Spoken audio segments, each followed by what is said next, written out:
আসসালামু আলাইকুম রহমতুল্লাহ।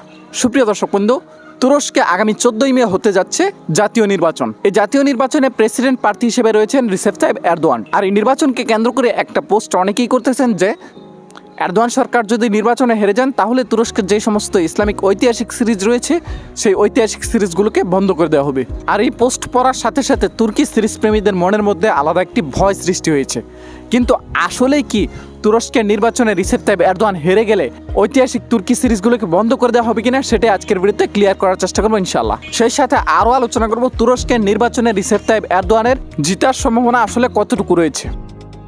প্রথমে আলোচনা করব এরদোয়ান সরকার যদি এই নির্বাচনে হেরে যান তাহলে কি তুর্কি সিরিজ বন্ধ করে দেওয়া হবে কিনা। 1923 সালে ওসমানীয় সাম্রাজ্য বা অটোমান সাম্রাজ্যকে ধ্বংস করে তুর্কির জাতীয়তা ভিত্তিক শাসন ব্যবস্থা চালু করেন মোস্তফা কামাল আতাতুর্ক। আর 2003 সালে নির্বাচিত হন রিসেপ তাইপ এরদোয়ান।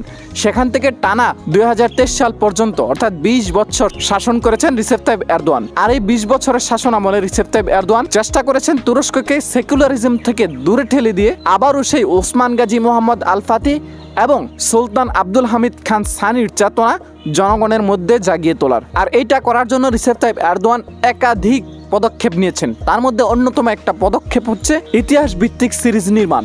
মূলত মোস্তফা কামাল আতাতুর্ক সেকুলার রাষ্ট্র কায়েম করার পর থেকে তুরস্ককে এমনভাবে শাসন করেছেন যে তুরস্কের জনগণ তাদের অতীত যে কত রোমাঞ্চকর ছিল, তাদের অতীত যে কত গৌরবময় ছিল সেটা তারা ভুলেই গিয়েছে। কিছুদিন আগে একটি ভিডিও ভাইরাল হয়েছিল যে ভিডিওতে দেখা গেছে তুরস্কের ইয়াং জেনারেশনকে সাংবাদিকরা প্রশ্ন করতেছে কনস্টান্টিনোপল কে বিজয় করেছে, কিন্তু তারা বলতে পারতেছে না। তাদেরকে প্রশ্ন করা হয়েছে অটোমান সাম্রাজ্য বা ওসমানীয় সাম্রাজ্যের প্রতিষ্ঠাতাকে, তারা কেউ বলতে পারতেছে না। মানে চিন্তা করেন কিভাবে শাসন করা হলে তাদের অতীতকে এইভাবে ভুলিয়ে দেওয়া সম্ভব হয়েছে। একদম বলা যায় ঘোর অন্ধকারে তুরস্ককে ঠেলে দেওয়া হয়েছে। আর সেই অন্ধকার থেকে টেনে তোলার জন্য এরদোয়ান সরকার একাধিক ঐতিহাসিক সিরিজ নির্মাণের পরিকল্পনা হাতে নিয়েছে এবং এর ফলাফল যে কতটা লাভজনক সেটা যারা তুর্কি সিরিজ দেখে তারা নিজেরাই বলতে পারবে যে আসলে তুর্কি সিরিজ মানে আমাদের মুসলমানদের অতীত যে কত রোমাঞ্চকর ছিল, কতটা গর্ব করার মতো ছিল সেটা কিন্তু আমরা অনেকেই জানতাম না। আর আমাদের মতো তুরস্কের জনগণও এই সিরিজ দেখার ফলে তাদের অতীত সম্পর্কে আমাদের অতীত সম্পর্কে অনেক কিছুই জানতে পেরেছে।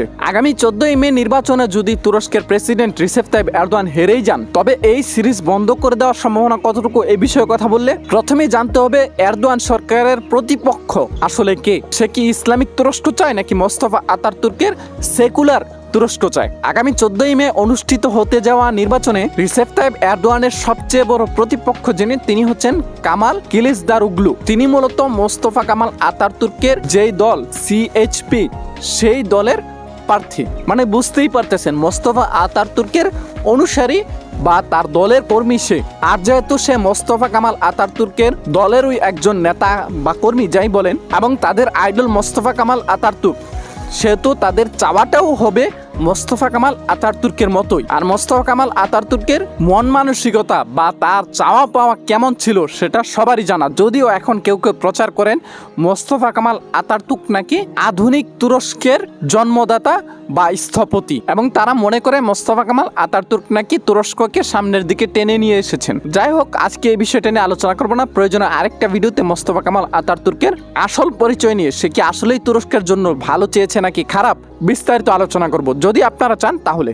তাই যারা মোস্তফা কামাল আতাতুর্কের আসল ইতিহাস নিয়ে ভিডিও চান তারা কমেন্ট বক্সে কমেন্ট করে জানিয়ে দিন। যা বলছিলাম এরদোয়ান সরকারের সবচেয়ে বড় প্রতিপক্ষ যে সে মোস্তফা কামাল আতাতুর্কের অনুসারী। সো বুঝতেই পারতেছেন এই কামাল কিলিচদারোগলু সে একজন সেকুলার এবং সে কখনোই চাইবে না তুরস্কের মুসলমানরা আবারও তার অতীত সম্পর্কে জানুক এবং তাদের অতীত থেকে তারা প্রেরণা নিয়ে আবারও নতুন কোনো ওসমানীয় সাম্রাজ্য গঠন করুক। আর তাই সোজা সাপটা বলতে গেলে এরদোয়ান সরকার যদি নির্বাচনে হেরেই যান তাহলে যে সমস্ত তুর্কি সিরিজগুলো রয়েছে সেই সমস্ত তুর্কি সিরিজগুলো এই কামাল কিলিচদারোগলু বন্ধ করে দেওয়াটাই স্বাভাবিক। তবে যেহেতু অলরেডি এটা তুরস্কে বেশ জনপ্রিয়তা পেয়েছে সেহেতু এই তুর্কি সিরিজগুলোকে হুট করে বন্ধ করবে না, হয় আস্তে আস্তে বন্ধ করে দিবে আর নয়তো সবচেয়ে বড় ভয়ঙ্কর বিষয় যেটা সেটা হচ্ছে ভুলভাল ইতিহাস ঢুকিয়ে দিবে। ভুলভাল ইতিহাস কি ঢুকাবে? যেমন আমরা জানি সুলতান আব্দুল হামিদ খান সানি ওসমানীয় সাম্রাজ্যকে টিকিয়ে রাখার জন্য, খেলাফতকে টিকিয়ে রাখার জন্য কতই না যুদ্ধ করেছেন, কিন্তু তিনি দেখাবেন উল্টা। উল্টা কি দেখাবেন? উল্টা দেখাবেন সুলতান আব্দুল হামিদ খান সানির জন্যই তুরস্ক পিছিয়ে ছিল, ওসমানীয় সাম্রাজ্যের সুলতানরা ছিল নারী লুবি হ্যানত্যান, যেমনটা আমরা সুলতান সুলাইমান সিরিজে দেখতেছি। মানে এক কথায় উল্টো ইতিহাস দেখাবে, যা কিনা সিরিজ বন্ধ করে দেওয়ার চেয়েও বেশি ভয়ঙ্কর ব্যাপার। এই কথাগুলো সহজে যেন বুঝতে পারেন, সেজন্যই মূলত আগে এরদোয়ান সরকার এবং এরদোয়ানের বিরোধী যেই কামাল কিলিচদারোগলু রয়েছে তার প্রেক্ষাপট নিয়ে কিছুটা বিস্তর আলোচনা করেছি। আশা করি আপনারা বুঝতে পেরেছেন। এবারে আলোচনা করব 2 নম্বর বিষয় নিয়ে।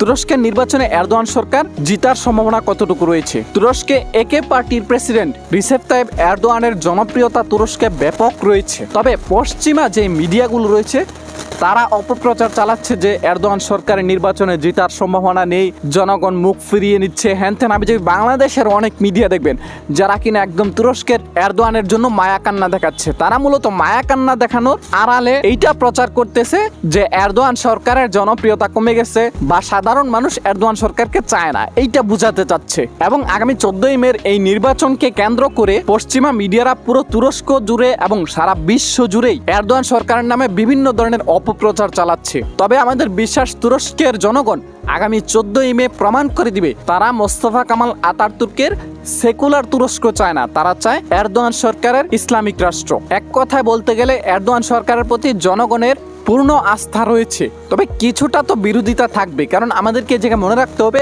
কামাল কিলিচদারোগলু সে শুধুমাত্র মোস্তফা কামাল আতাতুর্কের সিএইচপির প্রধান না, সে এরদোয়ান সরকারের বিরোধী 6টি দলের একটি জোটের প্রধান। মানে 6টি বিরোধী দল মিলে একটি জোট হয়েছে।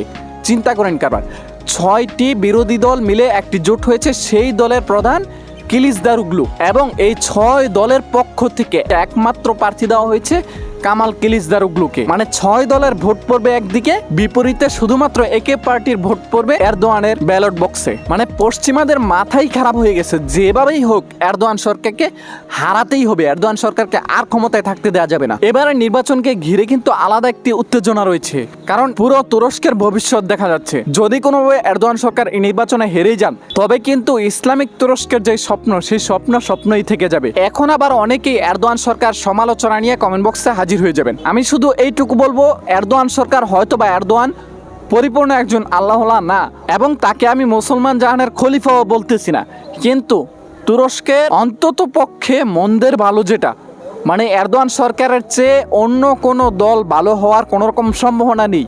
যদি অন্যরা ক্ষমতা যায় তাহলে পুরোপুরিভাবেই তুরস্ককে একটি সেকুলার রাষ্ট্র হিসাবে কায়েম করে ফেলবে। আর তাই ব্যক্তিগতভাবে আমি মনে করি মন্দের ভালো দিক চিন্তা করে হলো এরদোয়ান সরকারকে আবারও নির্বাচিত হওয়া উচিত। আর তাই সকলের কাছে রিকোয়েস্ট, আপনারা সবাই দোয়া করবেন আল্লাহ তাআলা যেন এরদোয়ান সরকারকে আবারও বিজয় দান করেন, এবং এরদোয়ান সরকারের মাধ্যমে যেন ইসলামের কোনো ক্ষতি না হয়ে লাভ হয়। অথবা যারা দ্বিধাদ্বন্দ্বে আছেন যে এরদোয়ান সরকারকে দিয়ে ইসলামের জন্য উপকার হবে কিনা অপকার হবে, এই দ্বিধাদ্বন্দ্বে যারা আছেন আপনারা দোয়া করতে পারেন যাকে দিয়ে ইসলামের জন্য লাভ হবে আল্লাহ তাআলা যেন তাকেই আবারও ক্ষমতার মসনদ দান করেন। আসসালামু আলাইকুম ওয়া রাহমাতুল্লাহ।